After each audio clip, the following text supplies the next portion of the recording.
আপকি আদালতে film star অনুপম খেরের ওপর অভিযোগ হলো যে উনি নাকি শুধু স্বপ্নই বিক্রি করেন। অনুপমজি, আপনি লোকেদের বড় বড় স্বপ্ন দেখান, কিন্তু যদি আপনার ছোটবেলাটা দেখা হয় তাহলে দেখা যায় আপনি তো ফেলিওরের দোকান। ঠিক। আপনার ওই দোকানে সবকিছুই ছিল। হ্যাঁ, পড়াশোনায় ভালো ছিলেন না, খেলাধুলোয় ভালো ছিলেন না, আপনাকে হিরোদের মতো দেখতেও ছিল না। রাজত বাবু, এই কথাটা আপনি একদম ঠিক বলেছেন যে জীবনে আমার প্রথম ক্লাস থেকে গ্র্যাজুয়েশন পর্যন্ত 38%-এর বেশি কোনোদিন নাম্বার আমি পাইনি। চলুন আমি আজ একটা ছোট্ট গেম খেলি আপনার এই দর্শকদের সাথে। আপনাদের মধ্যে 60%-এর উপরে কারা কারা নাম্বার পেয়েছেন? প্রায় সবাই। আচ্ছা, 70%-এর উপর, 80%-এর উপর, তারপরেও আপনারা ওখানে বসে আছেন আর আমি এখানে।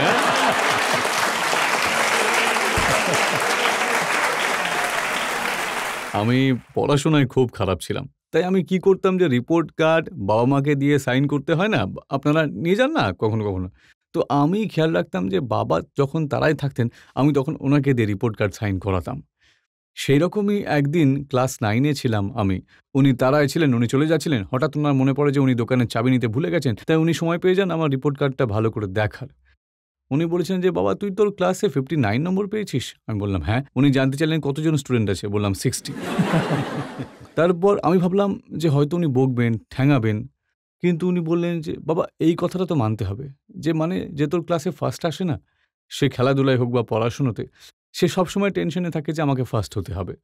যদি ও সেকেন্ডও হয় তাহলে ওর মনে হয় যে ওর ডিমোশন হয়ে গেছে, কিন্তু যে 59 নম্বরে থাকে সে 48 নম্বরে উঠতে পারে, 36 নম্বরে উঠতে পারে, 24 নম্বরে উঠতে পারে। একটা কাজ করিস, পরের বার 48 নম্বরে উঠে দেখাস। তারপর উনি একটা দারুণ কথা বলেছিলেন, উনি বলেছিলেন মনে রাখিস, failure is an event, never a person. Event fail হয়, মানুষ কোনোদিনও হয় না।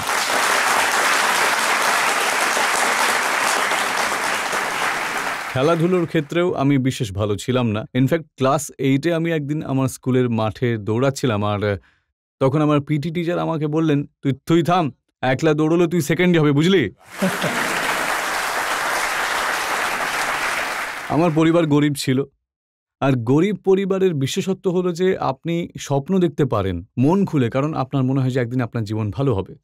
আমরা 14 জন ছিলাম, একটা ছোট্ট ঘরে থাকতাম আর কি। আমার মনে হয় কাঠগড়া থেকে একটু বড়, ওখান থেকে এতটা হবে আর কি। একটা ঘর ছিল, বারান্দা ছিল, রান্নাঘর ছিল, 14 জন মিলে। তবে আমরা সুখী ছিলাম। আমি একদিন আমার ঠাকুরদাকে জিজ্ঞাসা করলাম যে আমরা এত গরিব হয়েও এত সুখী কেন? উনি একটা দারুণ কথা বলেছিলেন। উনি বলেছিলেন যে বাবা, মানুষ যখন খুব গরিব হয় সব থেকে সস্তা জিনিস তখন সুখ হয়। তখন আমার মন থেকে সে ভয়টাও কেটে গেছিল। আমাদের ওখানে 4টে সিনেমা হল ছিল, মানে ওই Shahi cinema, Rivoli cinema, Regal cinema, Orient cinema. সিমলাতে। আর শাহী সিনেমায় সব থেকে সস্তা টিকিট পাওয়া যেত 4 আনাতে। ওখানে যখন আমি যেতাম সিনেমা দেখতে, আমার মনে হতো এই যে পৃথিবীটা রয়েছে সেটা একটা দারুণ পৃথিবী, ওটাই আমাকে নিয়ে যেত ওই স্বপ্নের জগতে। কিন্তু স্বপ্ন দেখার জন্যে আর ফিল্ম লাইনে আসার স্বপ্নের জন্যে কিছু তো থাকা দরকার। আপনি কিরকম চেহারা নিয়ে মুম্বাই গেছিলেন সেটা আমি একটু লোকেদের দেখাতে চাই। আপনি একটু দেখুন, এটা 1981-এর ছবি।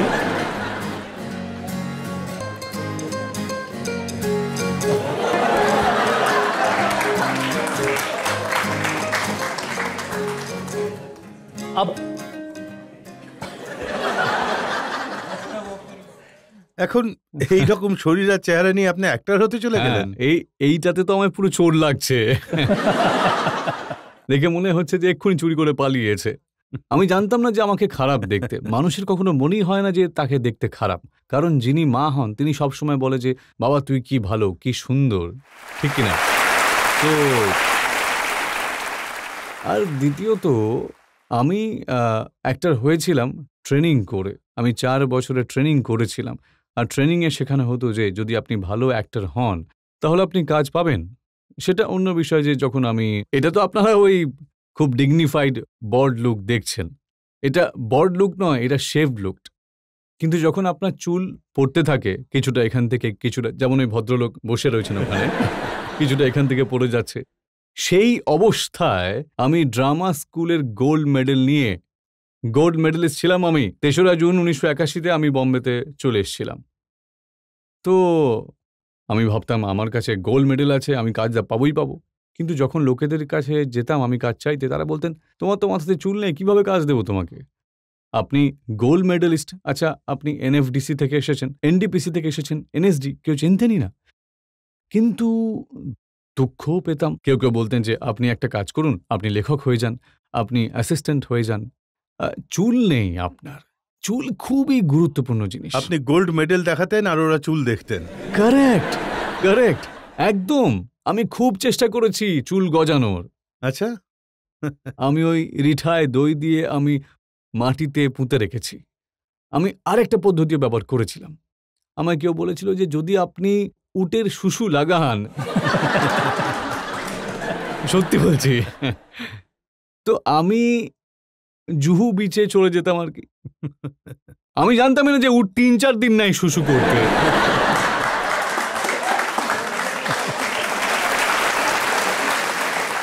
আমি সত্যি বলছি, আমি একদম জল মিশিয়ে বলছি না। তো আমি প্রতিবার উটের পেছনে ঘুরে বেড়াতাম আর কি, প্লাস্টিকের ডিব্বা নিয়ে। তারপর আমি এটাও জানতাম না যে উট যখন করে তখন ভাসিয়ে দেয়। কিন্তু কিছুই হয়নি। আমি তিব্বতের ওষুধ লাগিয়েছি, কিন্তু কিচ্ছু হয়নি। তারপর এটা সত্ত্বেও আমার মাথায় চুল না থাকার দরুন ভাট সাহেব আমাকে সারাংশে কাজ দেন। তাই যাই থাকে না সেটাও কাজে আসে। আমি শুনেছি যে যখন আপনি অডিশন দিতে যেতেন তখন নিজের এক কাকুর নকল করতেন, যে কাকু সব বিষয়ে ফেলই হচ্ছিলেন। আমার এক কাকু ছিলেন দ্বারকানাথ বাবু। উনি ক্লাস 8-এ 7 বার ফেল করেছিলেন। তো 7 নাম্বার বার প্রিন্সিপাল ওনাকে কম্প্যাশনেট গ্রাউন্ডে ক্লাস 9-এ প্রমোট করে দিয়েছিলেন, কারণ ক্লাসের বাকি ছেলেরা তাকে কাকু বলা শুরু করেছিল। সত্যি বলতে কি, এই ব্যাপারটা দিলওয়ালে দুলহানিয়া লে যায়েঙ্গেতে একটা সিন আছে যেখানে আমি শাহরুখকে বলছি যে বাবা, আমরা তো সবাই ভারতে ফেল করেছি, তুই তো লন্ডনে ফেল করে দেখিয়েছিস। তো যখন আমি লন্ডনে সেটে গেছিলাম, তো ওখানে যে ছবিগুলো লাগানো ছিল, আমি বললাম যে যশবাবু, আমি কি আমার আসল আত্মীয়দের ছবি লাগাতে পারি এখানে? কারণ তাদের সবার কোয়ালিফিকেশন এমনই যেমন আপনি এখানে চাইছেন। উনি বললেন, আমার কি এসে যায়, তুমি লাগিয়ে দাও। তারপর যখন সিন শুরু হলো তখন আমি বললাম, যিনি দ্বারকানাথ বাবু, যিনি ক্লাস 8-এ 7 বার ফেল করেছেন, ইনি ব্রিজনাথ বাবু, যিনি ক্লাস 9-এ 8 বার ফেল করেছেন, আর ইনি মোহনলাল বাবু, যিনি বহুবার ফেল করেছেন। তারপর যখন ফিল্মটা রিলিজ হওয়ার সময় হলো তখন আমি রিয়েলাইজ করলাম যে সর্বনাশ, আমি তো নিজের আত্মীয়দেরকে অপমান করে ফেলেছি। এবার আমি কি করি? তখন আমি সবাইকে চিঠি লিখি যে কাকু, আমি ভুল করেছি, ক্ষমা করে দিও, আমি তোমার নাম নিয়ে নিয়েছি, দয়া করে তুমি আমাকে ক্ষমা করে দিও। তো যখন সিনেমাটা রিলিজ করলো সবাই আমাকে চিঠি লিখেছিলেন, থ্যাংক ইউ বাবা, তুই আমাদের মুখ উজ্জ্বল করে দিয়েছিস।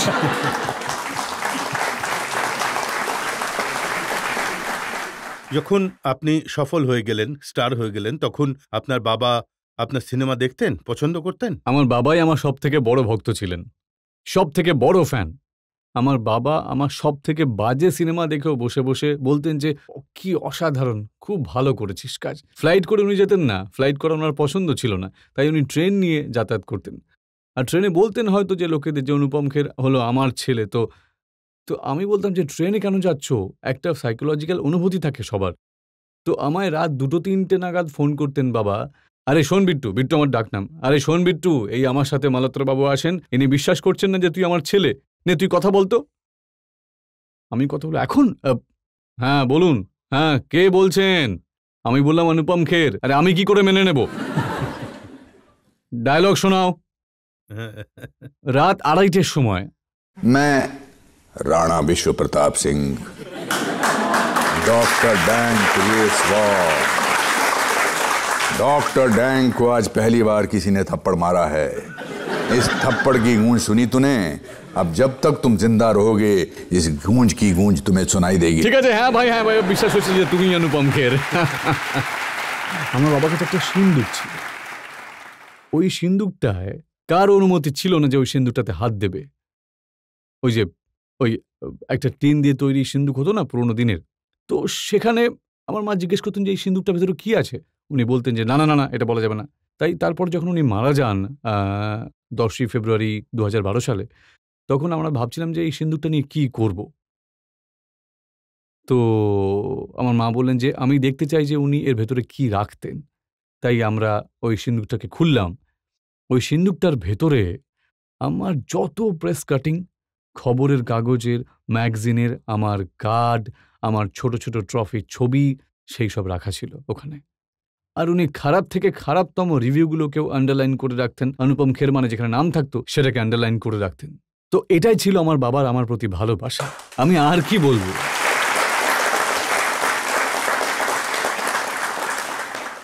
তো যাওয়ার আগে উনি আপনাকে কিছু বলে গেছিলেন? আমার বাবার মানে দুর্ভাগ্যবশত উনার একটা অদ্ভুত অসুখ হয়েছিল যে উনি that he starve to death, উনি না খেতে পেয়ে মারা যান। ওনার এটা হঠাৎ মনে হতে শুরু হলো যে আমরা যে খাবার খাই সেটা ওনার বালি মনে হতো, আর জল ওনার অ্যাসিডের মতন লাগতো এইরকম। সো হি কুড নট ইট। তো আমরা ওনাকে খাবার দিলে উনি ছুঁড়ে ফেলে দিতেন। উনি খুবই দুর্বল হয়ে পড়েছিলেন। ডাক্তাররা বললেন যে আপনারা এনাকে বাড়ি নিয়ে যান, আর যতদিন উনি থাকবেন ততদিন ওনার সঙ্গেই থাকুন। তো আমি আপনার ভাইকে বলতে থাকতাম যে ভাই, উনি যদি আমায় কিছু বলতে চান তাহলে অবশ্যই আমাকে ডেকে নিও। তো আমি ডেভিড ধাওয়ানের ছেলের বিয়েতে মানে রোহিতের বিয়েতে গিয়ে গোয়ায় পৌঁছলাম। তো আমার ভাই ফোন করে বলল যে উনি কিছু বলতে চান। আমি সোজা ফ্লাইট ধরে ফেরত আসলাম। তো উনি শুয়েছিলেন, প্রচণ্ড দুর্বল হয়ে পড়েছিলেন, রুগ্ন ছিলেন, আর এরকম বুকের উপরে একটা কাগজ রাখা ছিল, আর কাগজের উপরে একটা পেন রাখা ছিল। তো উনি কথা বলতে পারতেন না, ওনার জোর ছিল না। আর উনি এইভাবে পেপারের উপরে কিছু একটা লিখতে শুরু করলেন, আর আমাকে এইভাবে অদ্ভুতভাবে দেখছিলেন, আর অনেকক্ষণ ধরে উনি লিখছিলেন, প্রায় 15-20 মিনিট ধরে উনি লিখছিলেন। আর তারপরে উনি বললেন যে কাগজটা তুমি তুলে নাও, আর আমার দিকে তাকিয়েছিলেন যে আমি যেটা লিখেছি আমার উত্তর দাও আমাকে। তো আমি যখন ওই কাগজটাকে ভালো করে দেখলাম, তো তাতে কোনো শব্দই লেখা ছিল না, শুধু কয়েকটা লাইন ছিল। কারণ ওনার ওইটুকু শক্তি ছিল না যে উনি শব্দগুলো ভালো করে লিখতে পারবেন। তো আমি ভাবলাম যে আমি এখন কি উত্তর দেব, কারণ কিছু তো জানতে চাইছেন। তো আমি একটা গতানুগতিক উত্তর দিয়েছিলাম, বাবা হ্যাঁ হ্যাঁ তুমি একদম ঠিক বলেছ। তা কি এমন কথা, নিশ্চয়ই। তো উনি একটু নিরাশ হয়েছিলেন। তো উনি আমাকে এইভাবে নিজের কাছে ডাকলেন, আর আমি যখন আমার কান ওনার মুখের কাছে নিয়ে গেলাম, যে মানুষটি আগামী 20 মিনিটে মারা যাবেন, উনি আমায় শেষ যে দুটো কথা বলে গেছিলেন আমার কানে, লিভ লাইফ, লিভ লাইফ, এটা বলেছিলেন। যে মানুষটা in another 20 minutes is going to die, his last words to his son were, বাবা লিভ লাইফ। এর থেকে বড় আর কি শিক্ষা আমাকে কেউ দিতে পারে? আর এর থেকে বেশি কোনো ছেলে আর কি দেখাতে পারে? আর কি করতে পারে? আমি সেই জন্যই প্রতিটা মুহূর্তে, প্রতিটা ক্ষণে জীবন বেঁচে দেখাই।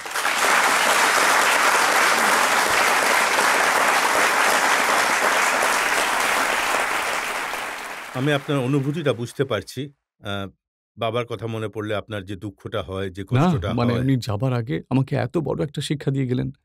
আমার চোখে এই জন্য জল আসে না যে অবশ্যই বাবা মারা গেলে, বাবা মা মারা গেলে, কেউই মারা গেলে দুঃখ তো লাগেই।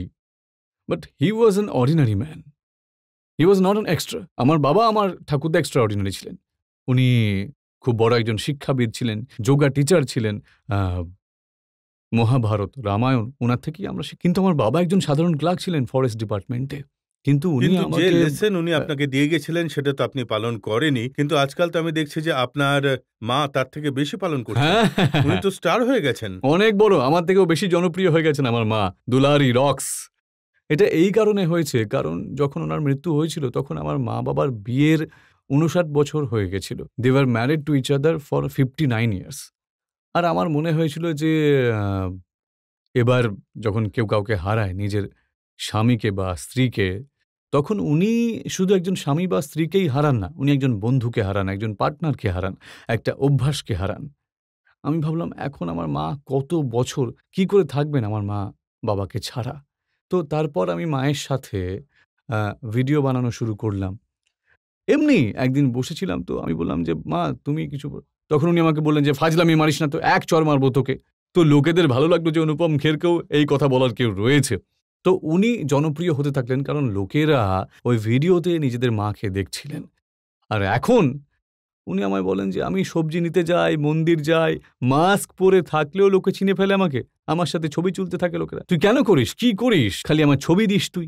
কিন্তু তাতে 1% বা 2% লোকেদেরও কিছু তো লাভ হয়েছে, যে মা বাবার ওনারা কিন্তু ঘরের ফার্নিচারের অংশ নন, ওনারা সবাই নিজেদের মায়ের রিল বানাচ্ছে। একদম সবাই অবশ্যই সবাই নিজেদের মায়ের রিল বানাচ্ছেন, তো আমার ভালো কথা যদি সবাই এটা করেন, কারণ আমি আর উনি সব কথা বলে দেন। আমি দেখেছি আপনার মা বলে দেন যে আপনি ছোটবেলায় রূপোর পয়সা গিলে ফেলেছিলেন, তারপর কি করে বার করা হয়েছিল সেটাকে। হ্যাঁ, আপনি কোত্থেকে রিসার্চ করেন এইসব? হ্যাঁ হ্যাঁ, এবার এটা বলবেন এটা না তো আপনি, বলা না মুশকিল। না আমি আমাদের স্কুলে একবার কি হয়েছিল, এসেছিলেন কোনো গণ্যমান্য ব্যক্তি, তো আমাদের টিচার বলেছিলেন যে কাল তোমরা নিজেদের বাড়ি থেকে আটা, চাল, ডাল, পয়সা কিছু নিয়ে এসো। তো আমার বাবা আমাকে 5 পয়সা দিয়েছিলেন তখন। তো যখন আমি স্কুলে গেলাম আমি দেখলাম যে অনেকেই ছিল যারা কিছুই দেয়নি ওই ব্যক্তিটিকে, আর টিচার কিছুই বলছেন না। তাই আমার মনে হলো এই 5 পয়সা আমি কেন দেব? হুম। হ্যাঁ, তাই আমি 5 পয়সা দিইনি ওনাকে। 5 পয়সার 2 পয়সার আমি চূড়া নিলাম, আর 3 পয়সা আমি আমার ব্যাগে রেখে দিলাম। বিকেলে যখন আমি বাড়ি ফিরলাম তখন আমি ভুলে গেছিলাম যে 3 পয়সা আমি রেখেছিলাম ব্যাগে। তো রাবার পাওয়া যাচ্ছিল না। তো মা এইভাবে ব্যাগটা ঝাড়তেই 3 পয়সা পড়ল। তো মা বলে, "এটা কোত্থেকে এলো?" আমি বললাম, "অ্যাঁ? এটা কোত্থেকে এলো? এটা এখানে মানে মিথ্যে বলিস না। সত্যি কথা বল।" আমি বললাম যে, "এরকম এক সাধু এসেছিলেন, ওনাকে দেওয়ার কথা ছিল আরকি। তো ওনাকে দিইনি, তো আমার কাছে রেখে দিয়েছি।" তখন উনি আমাকে উলঙ্গ করে আর বাইরে থেকে বিচুটি পাতা নিয়ে এলেন, যেটা লাগালে পুরো গা চুলকায়, সেটা আমার গায়ে লাগিয়ে দেয়, বাড়ি থেকে বের করে দিল তার। But that was one lesson, যে কারণে আমি খুব কম মিথ্যে বলেছি জীবনে। কারণ মায়ের ওই বিচুটির কথা আমার এখনো মনে আছে। মনে পড়ে? এখনো কি উনি অতটাই কড়া যেমনটা আগে ছিলেন? না, না। এখনো রোজ সকাল ৮ টায় আমাকে আমার মা ফোন করে। "তুই ভালো আছিস তো?" "হ্যাঁ, আমি ভালো আছি।" "ফার্স্ট ক্লাস কেন বলছিস না?" কখন হয়তো বলেছিলাম যে আমি ফার্স্ট ক্লাস আছি। হুম। "কেমন আছিস?" "First class." "তাহলে ভালো আছিস কেন বলছিস? ফার্স্ট ক্লাস কেন বলছিস না?" আজও বলছেন। আজ সকালে ফোন করলেন ৮ টার সময়। আমি বললাম যে, আপনার এই শোতে আসছি।" উনি খুব খুশি হয়ে বললেন, "আচ্ছা, ভেরি গুড, ভেরি গুড।" উনি মনে করেন যে আমার উন্নতি হচ্ছে যে আপনার শোতে আমি ২ বার আসছি। সত্যি বলছি। আপনার শো উন্নতির মাপকাঠি হয়ে গেছে। আমি আপনার শো এর আগে ১৫ বছর আগে করেছিলাম। তো উনি মনে করেন যে এই ১৫ বছর আমি কোনো উন্নতি করিনি। আমার মনে হয় একমাত্র মা-বাবাই হন যারা আপনাকে নিঃস্বার্থভাবে ভালোবাসেন।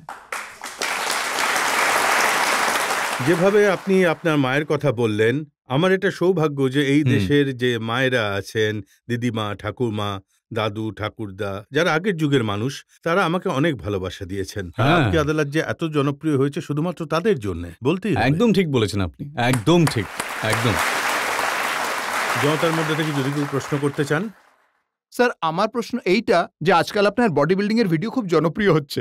তার মানে কি ৭০ বছর বয়সেও বডি বানানো সম্ভব? ওনার সন্দেহ হচ্ছে যে সত্যি বানানো হচ্ছে নাকি শুধু ভিডিও বানানো হচ্ছে।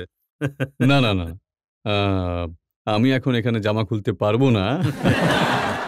আমার মনে হতো যে আমার সবসময় সবাই অ্যাক্টিং এর বিষয়ে জিজ্ঞেস করেন, চুলের বিষয়ে জিজ্ঞেস করবেন, পুরনো ছবির বিষয়ে জিজ্ঞেস করবেন। কিন্তু আমি চাইতাম যে আমার বডি নিয়েও একটু আলোচনা শুরু হোক। শুধু বডি যাদের সবাই চেনেন যেমন সালমান, অক্ষয় কুমার, তারা আমার পেছনে পড়েছিলেন যে, "দাদা আপনি করুন, আপনি এত ভালো একজন অভিনেতা।" তাই আমি এখন ডায়েটও করছি ভালো করে, আর আমি ওয়ার্কআউটও করি, যোগাও করি, যাতে আপ কি আদালতে আমায় এরকম প্রশ্ন করা হয়। आय।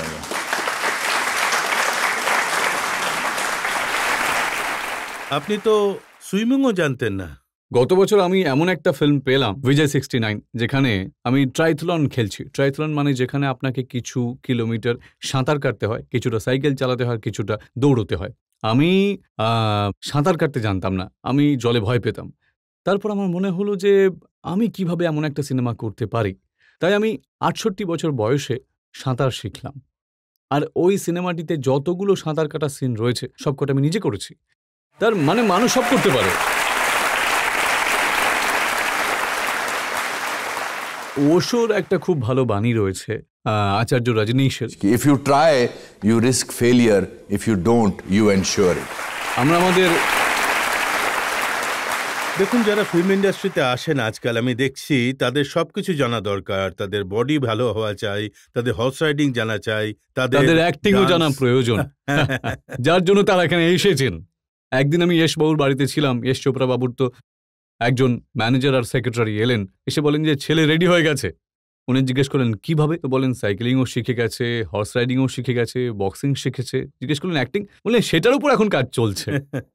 দেখুন, আপনার সবথেকে বড় ব্যাপার হলো যে আপনি এত ফিল্ম করেছেন যে প্রতিদিন টিভিতে, মোবাইলে আইপ্যাডে, যে কেউ যেখানে দেখুক অনুপম খেরকে সিনেমায় দেখা যায়। কোনো না কোনো সিনেমায় তো আপনি অবশ্যই থাকেন। হ্যাঁ, আমার থেকে কোনো মাউস বাঁচতে পারবে না। আমার মা আমার বৌদির সাথে বাজি ধরেন যে আজ সিনেমায় থাকবে কিনা, মানে আর প্রতিবার আমার মা জিতে যান। কোনো না কোনো চ্যানেলে, মানে এতগুলো 540টি ফিল্ম আমি করেছি। কি করে বাঁচবেন আপনি আমার থেকে? আমি তো আপনাদের জীবনের অভিন্ন একটা অঙ্গ। আমি আপনাদের মধ্যে কারো কাকা হই, কারো বাবা হই, আমি কারো মামা হই। আরে ওই যে দিল বলে সিনেমাটা আছে না, দিল, আমার কাকা ছিলেন ওখানে।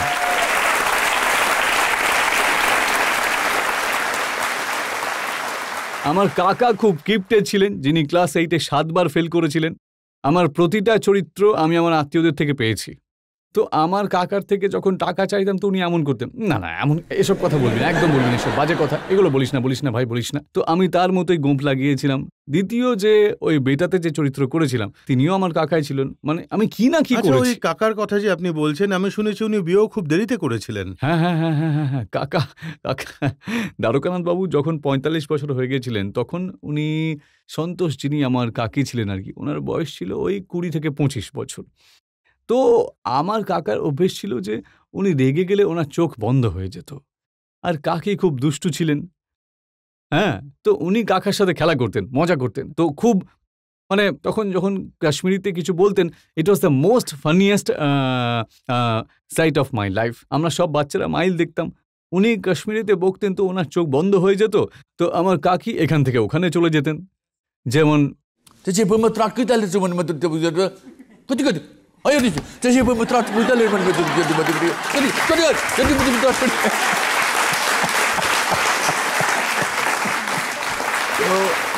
আমার সব কমিক্যাল ক্যারেক্টার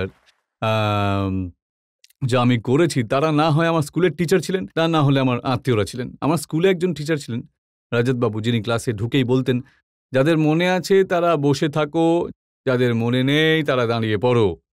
মনে নেই আর দাঁড়িয়ে পড়লে 4টে ডান্ডা খাবে, মনে নেই আর বসে আছো তো 8টা ডান্ডা খাবে। তো আমার মনে থাকুক আর না থাকুক আমি দাঁড়িয়ে পড়তাম আর 4টে ডান্ডা খেয়ে নিতাম। তাই আমি আমার স্কুলে এত ডান্ডা খেয়েছি যে ভারত সরকার যদি জানতে পারেন যে আমার স্বাধীনতা সংগ্রামীর উপাধি দিয়ে দেবে না। অ্যাক্টিংয়ের বেস্ট যে মেটেরিয়াল হয় না, অ্যাক্টিংয়ের বেস্ট মেটেরিয়াল হলো আপনার আশেপাশেই থাকে সেসব।